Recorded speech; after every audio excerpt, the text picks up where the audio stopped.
नमस्कार। Byju's exam prep IAS Hindi में आपका स्वागत है। प्रस्तुत है दैनिक क्विज। पहला प्रश्न आपके समक्ष है।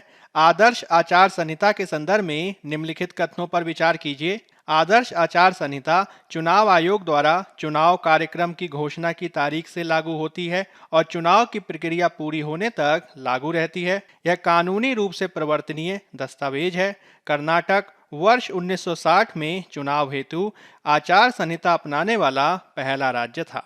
आपको बताना है कि इन तीनों कथनों में से कौन सा सही है। यह है केवल एक, केवल दो और तीन, केवल एक और तीन कि एक, दो और तीन। आदर्श आचार संहिता यानी मॉडल कोड ऑफ कंडक्ट के संदर्भ में आपको ये ध्यान रखना है कि यह चुनाव से पहले राजनीतिक दलों और उम्मीदवारों को विनियमित करने के लिए निर्वाचन आयोग के द्वारा जारी दिशा निर्देशों का एक समूह है, जिसे निर्वाचन आयोग के द्वारा संविधान के अनुच्छेद 324 के तहत दिए गए अधिदेश को ध्यान में रखते हुए जारी किया गया है। इसके माध्यम से संसद और राज्य विधानसभाओं के स्वतंत्र और निष्पक्ष चुनाव की निगरानी और संचालन करने में मदद मिलती है, जो मुख्य रूप से चुनाव कार्यक्रम की घोषणा की तारीख से चुनाव की प्रक्रिया पूरी होने तक लागू रहता है। इसकी उत्पत्ति को 1960 से देखा जा सकता है, जब पहली बार केरल के विधानसभा चुनाव में राज्य प्रशासन के द्वारा इसको लागू किया गया और उसके बाद 1962 में लोकसभा चुनाव में अखिल भारतीय स्तर पर इसको लागू किया गया था। हालांकि आपको ये ध्यान रखना है कि एमसीसी यानी मॉडल कोड ऑफ कंडक्ट के पास कोई वैधानिक समर्थन यानी इसे कानून के द्वारा समर्थित नहीं किया गया है, लेकिन चुनाव आयोग द्वारा इसे सख्ती से लागू करने के चलते लगातार इसे मजबूती मिलती देखी गई है। इस रूप में हम देखें तो पहला जो विकल्प है वो सही है, हालांकि दूसरा और तीसरा सही नहीं है और हमारा उत्तर हो जाएगा ए, केवल एक। आज के द हिंदू अखबार में इससे संबंधित खबर प्रकाशित हुई है, जिसमें निर्वाचन आयोग के द्वारा उत्तर प्रदेश, उत्तराखंड, पंजाब, गोवा और मणिपुर राज्यों के लिए विधानसभा चुनावों की घोषणा की गई है और चुनावों की तिथि घोषित होने के बाद से ही इन राज्यों में आचार संहिता भी लागू हो गई है। दूसरा प्रश्न आपके समक्ष है। निम्नलिखित में से कौन से राज्य इनर लाइन परमिट के अंतर्गत आते हैं? अरुणाचल प्रदेश, मणिपुर, मेघालय, मिजोरम, नागालैंड कि सिक्किम? आपके विकल्प हैं केवल एक, दो, तीन और पाँच, केवल दो, तीन, चार, पाँच और छः, केवल एक, दो, चार और पाँच कि केवल एक, दो, तीन, चार और छः।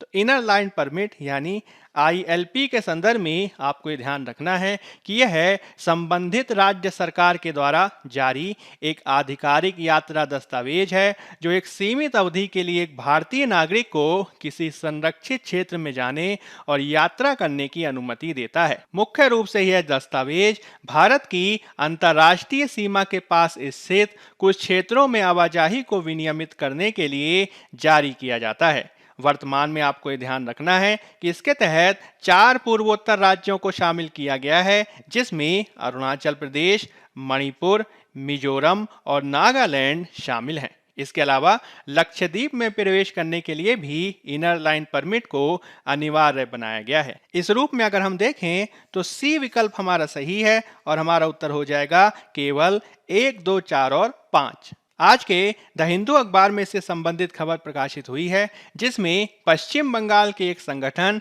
अमारा बंगाली ने मणिपुर में इनर लाइन परमिट सिस्टम के कार्यान्वयन का विरोध करते हुए सुप्रीम कोर्ट में एक याचिका दाखिल की है और सुप्रीम कोर्ट द्वारा मणिपुर सरकार को इसके संदर्भ में एक हलफनामा दाखिल करने का निर्देश दिया गया है। अगला प्रश्न आपके समक्ष है।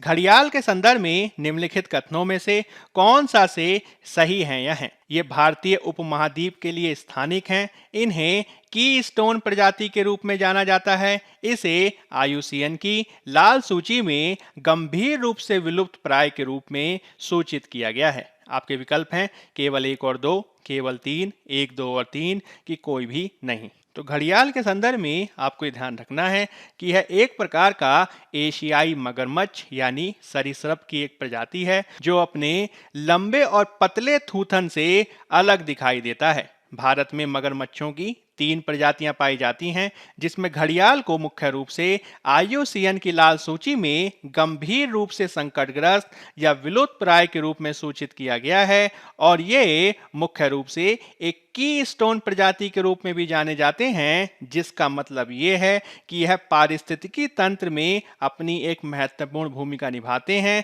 और इनकी उपस्थिति इस बात का उदाहरण है कि कोई भी क्षेत्र कितना स्वच्छ है अथवा नहीं।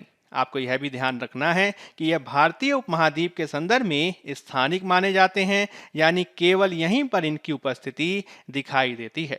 इस रूप में तीनों जो विकल्प हैं वो हमारे सही हैं और हमारा उत्तर हो जाएगा सी 1, 2 और 3। आज के द हिंदू अखबार में इससे संबंधित खबर प्रकाशित हुई है, जिसमें सरकार ने औरंग राष्ट्रीय उद्यान को उसके मौजूदा आकार से 3 गुना अधिक बनाने के लिए अधिसूचना जारी की है। ब्रह्मपुत्र नदी प्रणाली से मिटा दिए गए घड़ियाल असम टाइगर रिजर्व का विस्तार करने की इस प्रक्रिया के प्रमुख लाभार्थी हो सकते हैं, क्योंकि जोड़े जाने वाले अधिकांश क्षेत्र में ब्रह्मपुत्र नदी और उसमें स्थित द्वीपों को शामिल किया गया है। अगला प्रश्न आपके समक्ष है, निम्नलिखित कथनों पर विचार कीजिए। यह है पूर्वोत्तर अफ्रीका का एक देश है। यह है चाड और लीबिया जैसे देशों के साथ सीमा साझा करता है। इसे विश्व में पिरामिडों के सबसे बड़े संग्रह वाले स्थान के रूप में जाना जाता है। उपर्युक्त कथन किसका सर्वोत्तम वर्णन करते हैं? मिस्र, सूडान, दक्षिण सूडान की इरिटिया। तो आपको ये ध्यान रखना है कि उपरोक्त तीनों वर्णन सूडान का सर्वोत्तम वर्णन कर रहे हैं और इस रूप में हमारा उत्तर हो जाएगा बी, सूडान। इसे आधारिक तौर पर सूडान गणराज्य कहा जाता है। यह मुख्य रूप से पूर्वोत्तर अफ्रीका का एक देश है और इसकी सीमाएं मध्य अफ्रीकी गणराज्य, चाड, मिस्र, इरिटिया, इथोपिया, लीबिया, दक्षिणी सूडान के साथ ही लाल सागर से भी लगती हैं। 2011 में दक्षिणी सूडान से अलग होने से पहले यह अफ्रीका और अरब लीग में क्षेत्रफल के हिसाब से सबसे बड़ा देश हुआ करता था, जिसके बाद अब ये दोनों ही खिताब अल्जीरिया के पास हैं। आपको यह भी ध्यान रखना है कि इसकी राजधानी खार्तूम है और इसका सबसे बड़ा आबादी वाला शहर ओम दुर्मन है। आज के द हिंदू अखबार में इससे संबंधित खबर प्रकाशित हुई है, जिसमें सूडान के नागरिक प्रधानमंत्री अब्दुल्ला हमदौक के इस्तीफे ने सूडान देश को, जो पहले से ही राजनीतिक स्थिरता और हिंसा आदि से ग्रस्त रहा है, और अधिक अराजकता में धकेल दिया है। अब संयुक्त राष्ट्र संघ के द्वारा यहाँ शांति स्थापना का प्रयास किया जा रहा है। अब हम यूपीएससी के द्वारा 2017 में पूछे गए प्रश्न को देख लेते हैं। विद्यांजलि योजना का उद्देश्य क्या है? भारत में अपने कैंपस को खोलने के लिए प्रसिद्ध विदेशी शिक्षण संस्थानों को सक्षम बनाना, निजी क्षेत्र और समुदायों की सहायता लेकर सरकारी विद्यालयों में प्रदान की जाने वाली शिक्षा की गुणवत्ता को बढ़ाना, कि निजी व्यक्तियों और संगठनों से स्वैच्छिक मौद्रिक योगदान को प्रोत्साहित करना ताकि प्राथमिक और माध्यमिक विद्यालयों के लिए अवसंरचनात्मक सुविधाओं में सुधार हो सके। आपको बताना है कि निम्नलिखित कूटों का प्रयोग करके सही उत्तर कौन सा है? केवल 2, केवल 3, केवल 1 और 2, कि केवल 2 और 3। विद्यांजलि योजना के संदर्भ में आपको ये ध्यान रखना है कि यह एक स्कूल स्वयंसेवी कार्यक्रम है जो सरकारी स्कूलों में सामुदायिक और निजी क्षेत्र की भागीदारी को बढ़ावा देने के लिए भारत के मानव संसाधन विकास मंत्रालय की एक पहल है। कार्यक्रम के तहत एनआरआईज, सेवानिवृत्त शिक्षकों, सरकारी अधिकारियों, रक्षा कर्मियों आदि से कक्षा 1 से 8 तक के बच्चों के लिए सह शैक्षिक गतिविधियों के संदर्भ में अपनी सेवाएं देने की अपेक्षा की जाती है और इसको स्कूल शिक्षा और साक्षरता विभाग के द्वारा सर्व शिक्षा अभियान के तत्वाधान में शुरू किया गया है।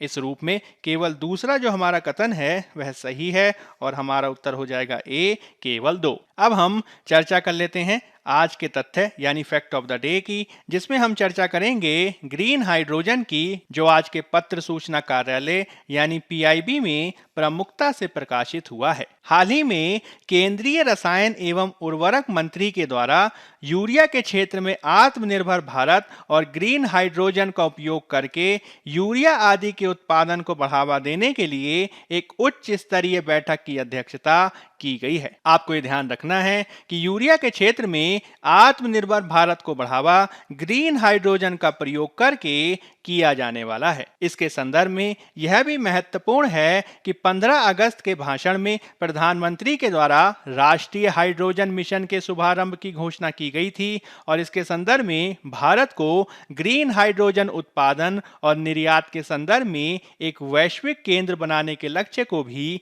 रखा गया था। इस मिशन के द्वारा पेट्रोलियम शोधन और उर्वरक उत्पादन जैसे क्षेत्रों में हरित हाइड्रोजन की मांग पैदा करने के लिए एक रूपरेखा का भी प्रस्ताव रखा गया है। साथ ही यह मिशन महत्वपूर्ण प्रौद्योगिकियों के स्वदेशी निर्माण, अनुसंधान और विकास और एक सक्षम नीति और नियामक ढांचे का भी प्रस्ताव रखता है। इसके माध्यम से ग्रीन हाइड्रोजन उत्पादन को बढ़ावा दिया जाएगा, जिससे आगे चलकर नवीकरणीय ऊर्जा क्षमता का भी विकास किया जा सकता है। यदि हम हाइड्रोजन के बारे में बात करें तो आपको ये ध्यान रखना है कि यह एक स्वच्छ वैकल्पिक ईंधन है जो पृथ्वी पर सबसे प्रचुर तत्वों में से एक माना जाता है। हालांकि हाइड्रोजन का उत्पादन उसके बनने की प्रक्रिया पर भी निर्भर करता है, जिसमें मुख्य रूप से जब हम बात करते हैं ग्रीन हाइड्रोजन की तो इसे अक्षय ऊर्जा जैसे सौर और पवन ऊर्जा का प्रयोग करके पानी की विद्युत अपघटन प्रक्रिया के द्वारा निर्मित किया जाता है, जिसमें कार्बन फुटप्रिंट कम होता है। इसमें अक्षय ऊर्जा जैसे कि सौर ऊर्जा, पवन ऊर्जा आदि से प्राप्त बिजली को पानी के विद्युत अपघटन में प्रयोग किया जाता है, जिससे आगे चलकर पानी हाइड्रोजन और ऑक्सीजन में विभाजित हो जाता है और इस रूप में प्राप्त हाइड्रोजन को ग्रीन हाइड्रोजन कहा जाता है। इस प्रकार से जो हमें हाइड्रोजन प्राप्त होती है उसके उप उत्पाद के रूप में केवल जल या जलवाष्प भी प्राप्त होता है और इस रूप में यह ज्यादा बेहतर ऊर्जा के विकल्प के रूप में माना जाता है। इसका प्रयोग हाइड्रोजन ईंधन सेल्स में बिजली या फिर बिजली और गर्मी उत्पन्न करने के लिए किया जा सकता है और वर्तमान में पेट्रोलियम शोधन और उर्वरक उत्पादन में इसका सबसे ज्यादा उपयोग किया जा सकता है। आगे चलकर परिवहन आदि के क्षेत्रों में भी इसका प्रयोग संभावित है। हमें यह भी ध्यान रखना है कि हाइड्रोजन की उच्च दक्षता मानी जाती है, साथ ही साथ शून्य या लगभग शून्य उत्सर्जन संचालन के कारण हाइड्रोजन और हाइड्रोजन ईंधन सेल्स में ग्रीन हाउस गैस उत्सर्जन को भी कम करने की क्षमता है। इसी के चलते ग्रीन हाइड्रोजन को एक बेहतर स्वच्छ ऊर्जा के विकल्प के रूप में माना जा रहा है। आज के दैनिक क्विज में फिलहाल इतना ही। धन्यवाद।